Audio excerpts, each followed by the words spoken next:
안녕하세요. 단경입니다. 반갑습니다. 스승님께서 청기 수도를 하면 안 된다고 말씀해 주셨는데 요즘은 세계 정세라든지 아니면 사건 사고 등이 너무 많이 나서 조금 불안할 때가 있잖아요. 근데 이제 저는 어, 공자님의 논어, 맹자, 중용, 대학, 사서삼경이 있잖아요. 시경, 서경, 역경, 역경을 또는 주역이라고도 하잖아요. 주역이 이제 해석을 해놓은 게 있는데 한문, 주역은 한문이라고 생각하고 어렵게 생각하잖아요. 근데 한글로 완전히 해석을 해놨어요. 그래서 보면 홍길동도 이 어려울 때 팔개를 펼쳤다 해가지고 지금 해석을 해놓은 게 있거든요. 그래서 제가 한번 이것을 쉽게 보는 방법을 설명만 읽어보겠습니다. 나중에는 화산 폭발하는 것도 조금 봤는데요. 보시고요. 나의 미래 엿보기를 보기 전에 필히 알아두어야 할 내용이 있습니다. 사람이라면 누구든지 자신의 앞날을 매우 궁금해하죠. 즉 자신이 투자한 주식이 자신이 취직하려는 회사의 면접 결과가 진학하고자 하는 대학 시험 후 합격 여부가 자신이 원하는 사람과 결혼할 수 있을지 여부가 자신이 벌이려 하는 사업의 성공 여부가 자신이 소송한 재판의 승소 여부가 자신이 팔고자 하는 부동산의 매매 여부 등등이 매우 궁금한 것이죠. 만일 우리가 앞날을 미리 알 수만 있다면 자신이 현재 취하고 있는 우유부단한 태도와 불안한 방황을 끝내고 보다 나은 자기 운명을 향한 명확한 결정을 내릴 수가 있을 것입니다. 이 책은 사람과 사람들 사이에서 일어나는 복잡 미묘한 사건들에 대해서 보다 현명하고 슬기롭게 대처하여 자신의 인생을 보다 더 즐겁고 행복하게 만들어 나갈 수 있게끔 하는데 그 목적이 있습니다. 이 책의 정확성 여부는 독자 여러분께서 직접 경험해 보면 알게 될 것입니다. 저는 경험해 보았는데 90% 이상이 맞았습니다. 그래서 제가 소개를 해 드려봅니다. 이 나의 미래 엿보기는 자신이 추구하는 행복의 길을 저마다의 소질에 따라 꾸준히 성실하게 걸어가는 사람들에게 초점이 맞춰져 있으므로 반드시 간절한 마음을 가지고 올바르게 사용하여야 합니다. 만일 이 책 내용을 장난삼아 실험해 본다든지 사람의 도리에 어긋난 나쁜 목적으로 이용하는 등 세상을 어지럽히고 사람들을 미혹하게 한다면 그 정확성을 절대로 보장할 수 없을 뿐만 아니라 자신이 행한 잘못된 행위에 대한 과보를 톡톡히 치르게 될 것임을 분명히 밝혀둔다고 합니다. 그리고 나의 미래 엿보기는 요행을 바라든지 한탕주의에 사로잡힌 마음으로 보아서는 안 됩니다. 또한 알려주는 결과에 대해 과신하여 경망스럽거나 게으른 태도를 취하면 그 결과를 장담할 수 없으며 반드시 자기 자신이 하려는 일에 최선을 다하는 삶의 자세를 가져야 함을 요구합니다.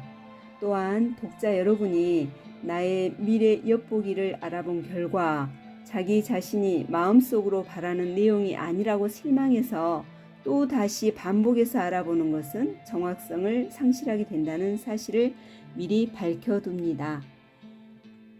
이제 이런 내용이죠. 올해 나의 건강 운세는 어떨까? 이 회사에 취직하려는데 합격할까? 이 사람과 혼인은 성사될까? 올해 이사해도 될까? 아이 출산은 원만히 잘 될까? 올해 사업 경영은 잘 될까? 내가 투자한 주식에 대한 금전 운은 어떨까? 이 주식은 매매하면 어떨까? 등등 이제 구체적으로 해야 된다는 내용입니다. 그래서 무엇이든 물어볼 때 구체적으로 이제 물어봐야 된다는 거죠. 저는 예를 들어서 백두산 폭발이 요즘 또 무섭잖아요. 25년도가 백죽이라서 궁금할 때 물을 때 이제 백두산 화산 폭발은 언제 터지나요? 라고 볼 수도 있잖아요. 근데 이렇게 물어보면 안 되고 백두산 화산 폭발은 2025년도에 터지나요? 라고 물어보라는 거죠. 그래서 간절함을 담아서 물어보았더니 산지박이라는 내용이 나왔습니다. 이 산지박 괴를 보면 이제 산지박 괴가 이제 어떻게 나왔냐면 산지박은 별로 안 좋거든요. 위는 산이요 아래는 땅으로 아래의 5 음기가 위에 하나뿐인 양기를 갉아먹고 있는 모양이니 이 산지박 괴를 얻은 사람은 현재의 자격과 지위가 박탈되고 가족과 친구가 멀어지는 함정 속으로 빠져들고 있다. 또한 자신의 약점과 빈틈을 노리는 무리도 있다. 자신을 돌아보아 언행을 신중히 하고 근신 기도하며 자신을 내려놓고 이웃에 봉사해야 한다. 이런 내용이 나와 있습니다. 조금 내용을 보니까 조금 불안하죠.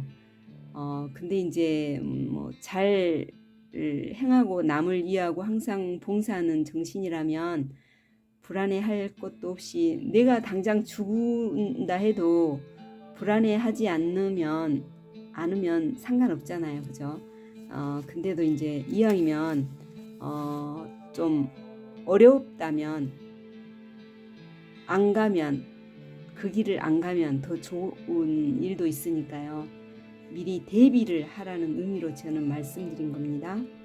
그리고 이제 조금 전에 이 본 것은 이제 괴상의 의미를 본 거고 이 괴를 이제 산지박의 괴를 보는 거예요. 공든탑 운세입니다. 공든탑이 남 때문에 무너져 가고 현재 산봉우리가 언제 무너질지 모르는 위태로운 상태에 처해 있으므로 자신과 가정, 직장, 사업 등의 도난, 사기, 교통사고, 이별, 파탄, 자격이나 지위의 박탈, 중상모략, 낙상, 상해 등의 재난이 발생할 위험이 있으니 조심해야 합니다. 남자는 여자 때문에 고통을 겪고 여자는 외도로 가정 풍파를 초래하기 쉬우니 만사에 주의하고 잘 살펴서 차분하게 대처해야 합니다. 집수리나 주변 정리도 필요하며 밖으로 허세를 부리지 말고 성실함으로써 직위 보존에 최선을 다해야 합니다. 마음을 비우고 자신을 철저히 돌아보아야 하는 운세라고 합니다. 여기까지만 운세만 읽으면 될 것 같습니다. 내용이 여기만 해당되거든요. 그래서 이 내용을 볼 때 조금 너무 많이 불안했습니다. 그렇지만 우리가 살아가는데 살려고 하면 어떤 사람은 다 사는 사람은 살거든요. 불안해할 건 없죠. 사실은. 근데 이제 이왕이면 알고 넘어가는 게 좋겠다는 생각이 들어서 징검다리도 이게 두들겨 보고 걸으라고 했잖아요. 그래서 한 번 더 이걸 보아보았습니다. 이런 내용들이 궁금하면 이 책은 5,000원에 판매를 하고 있으니까 제가 문자만 받겠습니다. 감사합니다.